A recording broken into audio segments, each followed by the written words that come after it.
Welcome back to a Snapshot episode. We're preparing an amazing season 5 for October and want to ensure you still get your bi-weekly Yahweh's Money updates in the meantime. Today, we're diving into a really raw, honest conversation with comedian Larry Lancaster about how he found humor, grace, and frugality while growing up in the roughest projects of Baltimore.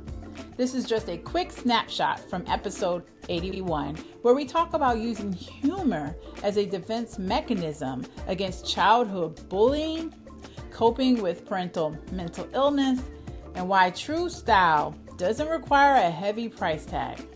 It's hilarious, it's insightful, and it's a conversation that will lift your spirits. If you want to hear the entire discussion, you can find the link to the full episode right in the show notes. Here's a quick look at our conversation.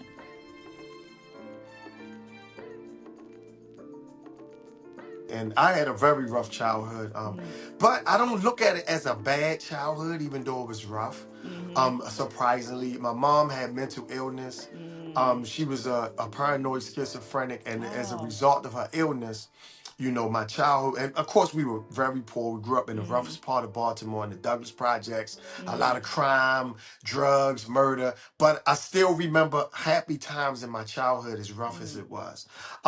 So we laughed a lot, we joked a lot, is how I developed my sense of humor, because it started out as a defense mechanism.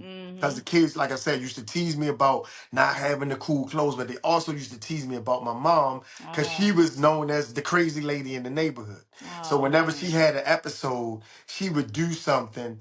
And so then the whole neighbor, back, how people were nosy, my grandma had to call the police to the neighborhood, and they knew my mother by name. So I grew up in that type of environment. So when the kids would say something about my mom, I had to get good at clapping back. And so that's how I developed my sense of humor. And it developed into a skill and then later a profession.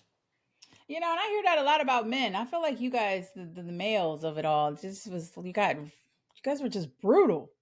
Yeah, Girls because were the other brutal, but it alternative was is different. fighting then. That's what's Yeah, next. exactly. Yeah. So you can use your sense of humor to diffuse a lot of things. Mm-hmm. But once people stop laughing, then it's, okay, but I can fight though. You crack on a guy hard enough, he in his Yeah. feelings. And I even experienced that at shows. People have tried to attack me. People ran Oh up on the God. stage and all this kind of stuff. So I've had to learn how to even diffuse my way around that. Yeah, yeah. Hmm. And then a lot of what you're talking about dealt with not only mental illness, but the economics of it all, the money piece of it, right? Right, You didn't right, have the money to have all the clothes. Honestly, I right. think even if you did had all the latest brands, they still would have found something to make fun of. Yeah, yeah. I mean, that's what we did. Yeah. And it actually made me appreciate money. Like, even though I have a house full of clothes, I'm Mm, very frugal. Like, I don't mm, spend a lot of money on stuff. I don't buy designer this and designer. Like, I don't believe in that. I don't believe in paying $200 for jeans. I go and get a pair of $19 jeans, $29 jeans. And because I didn't have, I learned how to hook things up without mm. spending a lot of money. So it Yeah. also informed my fashion sense. Oh, okay. Hmm. Okay. So where do you People shop? think Yeah. money gives you style, and it doesn't.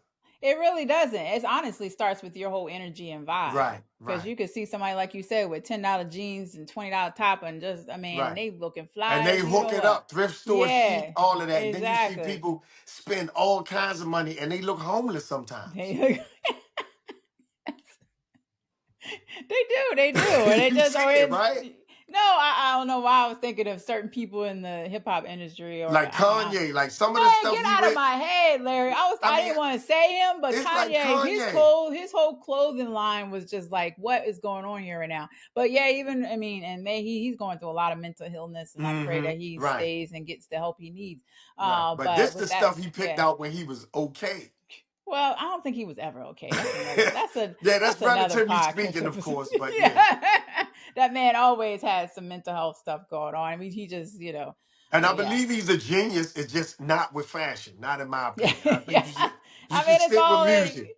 yeah, Hmm. yeah, exactly. And we did love his music growing up as well. But so at our show, let's go back to Tickle My Money Bone. You were talking about your bit with Popeyes and Chick-fil-A. It was hilarious. Tell us more about that. What you were Um, doing. I You think it remember that? was it the Chick-fil-A bit, I think it was how nice they treat you. Maybe, or just the food. No, I think it was about the guy that you was trying to help you there, and it was Oh based on the yeah, yeah, prices and yeah. the I went. wait No, that was times. McDonald's. I went Oh, that into was the McDonald's, McDonald's. Oh, and the guy okay.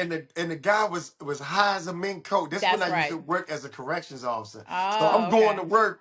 I had to be to work at like 5 o'clock in the morning, and of course I'm late every day, right? But I'm Mm-hmm. showing up late with breakfast. So my supervisor's like, "Oh, you late? You couldn't make it But to you can work get on that time, breakfast. but you had time to stop and get something to eat." I'm like, "Well, it was too late not to be late." But I had enough time not to be hungry. So I fixed one of the problems, right? So I go into the McDonald's, the guy's at the register, and he hires a mink coat. Like, I'm like, should we even be in here? Like, none of the lights are on. I'm like, did we break in? And I'm including me in it because now I'm an accomplice. Yeah. So he couldn't even finish his greeting. So the guy falls asleep. Like, while he's talking to me, he's like, welcome to McDonald's. And they always had his voice, right? Yeah, Welcome to that raspy. McDonald's. May I take your order, please? And then he nods off and then wakes back up, right? Oh my So I'm God. like, okay, I don't have nobody else to deal with. So I say, give me an egg McMuffin, a hash brown, and an orange juice. So the guy gets on the intercom. He the only one in the store. Give me an egg McMuffin, a hash brown, and an orange juice. And then went in the back and started making the fool himself. I was like, yo, Oh who my was you talking God. to on the intercom? That's So that's hilarious. just one experience about like going to like, I call it the black McDonald's. You know how sometimes when Mm. you go to a black establishment and I say you try to support black people, but sometimes they make you racist. You be like, see, this is why I don't mess with niggas. This is exactly why I And don't it's support. not even a money issue, it's more of Right, a right. cultural It's issue. a Yeah. culture thing, and Mm. I like to tell our black business owners like, yo, we go to places where we're not wanted or appreciated. Mm-hmm. Your place of business shouldn't be one of those places.